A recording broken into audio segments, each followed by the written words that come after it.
Dios les bendiga, bienvenido a la Biblia en un año, día número 139. Estamos en el libro de Josué y vamos a estar considerando los capítulos 3, 4 y 5. El capítulo 4 se enfoca en el propósito del verso 12 del previo capítulo, cual aparentaba estar mal situada en la historia del cruce del río Jordán. En ese verso Jehová instruye a Josué a tomar un hombre de cada tribu, pero no se nos menciona el motivo hasta llegar al capítulo 4.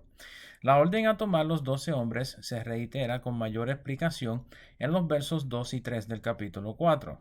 El propósito de escoger a los 12 hombres era que tomaran una piedra del río Jordán como memorial de lo que Jehová hizo por el pueblo en cruzar el río. Deben notar en el verso 5, donde Josué le da las instrucciones a los 12 que las piedras cuales habían de tomar habían de ser grandes. Noten cómo les dice que las cargaban sobre sus hombros. El propósito de estas piedras era de erigir un altar al otro lado del río, cual serviría como memorial para todas las generaciones de lo que sucedió en el río Jordán frente a Jericó. Noten en el verso 7 que el propósito de las piedras no era conmemorar el cruce del río Jordán como tal, sino el hecho de que el río se abrió cuando el arca del pacto entró en él, de tal manera que quedaron expuestas las piedras al fondo del río, cuales fueron amontonadas por estos hombres en testimonio del milagro. Las palabras del verso 9 han sido de controversia para los intérpretes de la palabra. El verso 9 indica que Josué levantó una columna de 12 piedras en medio del río Jordán, en el lugar donde habían estado los sacerdotes, mientras que algunos contienden que tal columna de piedras en medio del río no sería factible, ya que el ímpetu de las aguas eventualmente los derrumbaría y no quedaría algún memorial. Otros argumentan que la columna de piedras son las mismas cuales Juan el Bautista señala en el río Jordán durante su discurso con los fariseos en Mateo capítulo 3 y verso 9.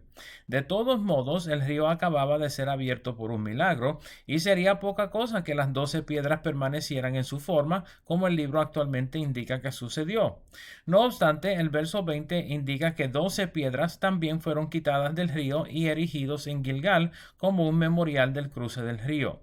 Noten en el verso 12 que los rubenitas, los gaditas y los de Manasés cruzan el río con sus hermanos según habían prometidos. El verso 13 indica que fueron como 40,000 hombres armados. Según Números 26, el censo de estas tribus contaban con casi 136,000 hombres de a pie o hombres de guerra. Sin embargo, solo 40,000 cruzan el río para ayudar a sus hermanos. Esto probablemente fue aprobado por Josué para asegurar el bienestar de la tierra de los rubenitas, los gaditas y los de Manasés. Luego de que cruzara el pueblo, los sacerdotes salieron de su lugar con el arca y las aguas regresaron a su normalidad.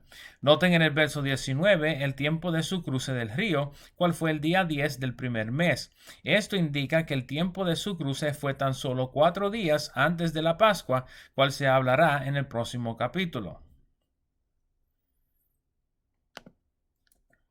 El capítulo 5 contiene varios sucesos importantes al otro lado del río Jordán, en el lugar llamado Gilgal. Lo primero que sucede es la circuncisión del pueblo en Aralot, cual significa literalmente prepucios. Noten en los versos 2 al 7 que la generación completa nacida en el desierto no se había circuncidada. La circuncisión, según el capítulo 17 de Génesis, era la señal del pacto de Dios con Abraham. El pueblo había traspasado el desierto sin ser partícipes oficiales del pacto de Dios, pero para heredar la tierra tendrían que entrar en el pacto con Jehová, incluyendo la señal de circuncisión. Con tan solo 4 días hasta la Pascua, Josué se ocupa de circuncidar al pueblo, o mejor dicho, los hombres del pueblo. Lo segundo que sucede en este capítulo es la celebración de la Pascua en el verso 10. Esta celebración era significante porque sería la primera vez que la Pascua se celebraba en la tierra prometida, pero también sería la única otra vez en la cual el pueblo celebraba la Pascua tan cercano a un milagro como el del Mar Rojo, aunque en Éxodo capítulo 12 se celebró la Pascua antes de cruzar el Mar Rojo. Para esta generación, esta celebración de la Pascua era significativa significante y definitivamente sería memorable. Lo tercero que sucede en este capítulo, en el verso 12, es que el maná cesa entre el pueblo. El pueblo había entrado a la tierra prometida y de inmediato comenzaron a disfrutar de los frutos de la tierra. Como resultado, ya no era necesario que Jehová les proveyera el maná del cielo para su sustento. El pueblo nunca más volvió a ver el maná. Finalmente, en los versos 13 al 15 se nos menciona otro suceso con el ángel de Jehová hallado por Josué cerca de Jericó. En este instante el personaje no lleva el nombre de Malach Yahweh o el ángel de Jehová, sino el príncipe del ejército de Jehová.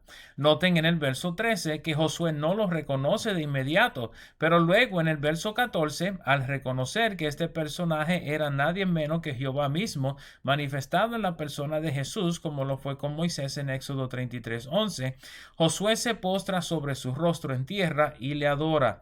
Noten las palabras de Josué llamándole Señor. Jehová significa Señor. Noten las palabras del verso 15 en el cual Josué tiene una experiencia parecida a la de Moisés cuando vio la salsa ardiendo en el monte Horeb. Sin embargo, debemos notar que el uso de calzado en este instante es singular, aunque se nos pierde en la traducción, indicando que hay más a esta historia de lo que aparenta.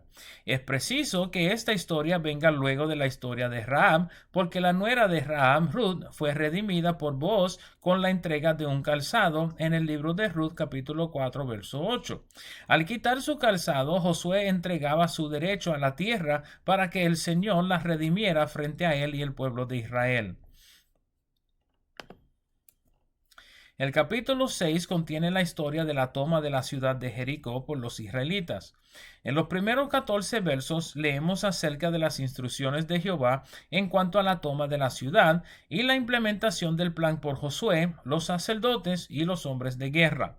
Israel había de marchar alrededor de la ciudad, cual si notaron bien, estuvo bien cerrada a causa de Israel y nadie entraba ni salía de la ciudad, una vez cada día por 6 días. Noten en el verso 4 que los sacerdotes habían de cargar el arca del testimonio junto con bocinas de cuernos de carnero, conocidos como shofar. Noten en el verso 7 que soldados irían delante del arca y en el verso 9 soldados irían detrás del arca, de modo que el arca estaría entre medio de las fuerzas armadas de Israel. Al final de los 6 días, Israel había dado 6 vueltas a la ciudad, una cada día, luego de los cuales regresaba a su campamento. Los versos 15 al 27 describen la derrota de la ciudad. Noten en el verso 15 que el séptimo día Israel madruga con el alba para poder rodear la ciudad 7 veces. Luego de las 7 vueltas, Josué da instrucciones específicas sobre la ciudad. Nada de la ciudad sería botín para el pueblo, sino que todo de la ciudad sería anatema, y el oro y la plata serían santificados para Jehová y guardados en su tesoro.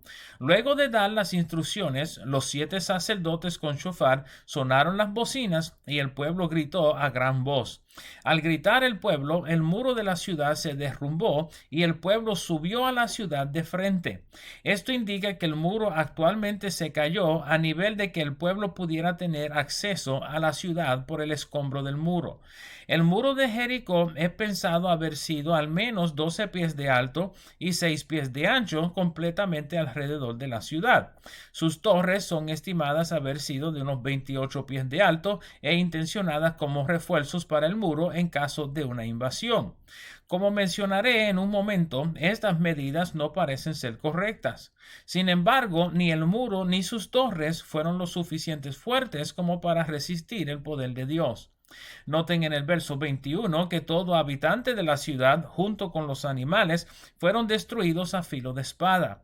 Noten en el verso 22 la instrucción de Josué a los 2 espías a entrar a la morada de Rahab y sacarla junto a sus familiares y llevarlos fuera del campamento de Israel.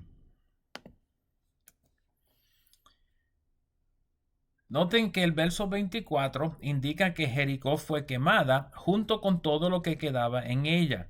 Hasta el día de hoy existen evidencias de que la ciudad fue quemada en algún momento de su historia, indicando la veracidad de esta historia bíblica. Arqueólogos italianos, buscando el sitio de Jericó en el 1997, hallaron que la ciudad ocupaba aproximadamente 8,5 cuerdas de terreno sobre un monte elevado, mantenido en lugar por paredes de piedra alrededor de su fundamento. Estos arqueólogos encontraron que las paredes exteriores de Jericó hubieran sido de unos 46 pies de alto, formadas de ladrillo de barro. Este muro quedaba encima de las paredes de retención alrededor de su fundamento, cuales añadían al menos unos 12 pies más. Sobre ese muro establecieron moradas en los cuales habitaba Rahab. Estos arqueólogos también consiguieron una tapa de ceniza y escombro 3 pies de grueso. Encontraron que el muro se derrumbó de frente, de manera que hizo un rampa directamente hacia la ciudad desde un nivel más bajo.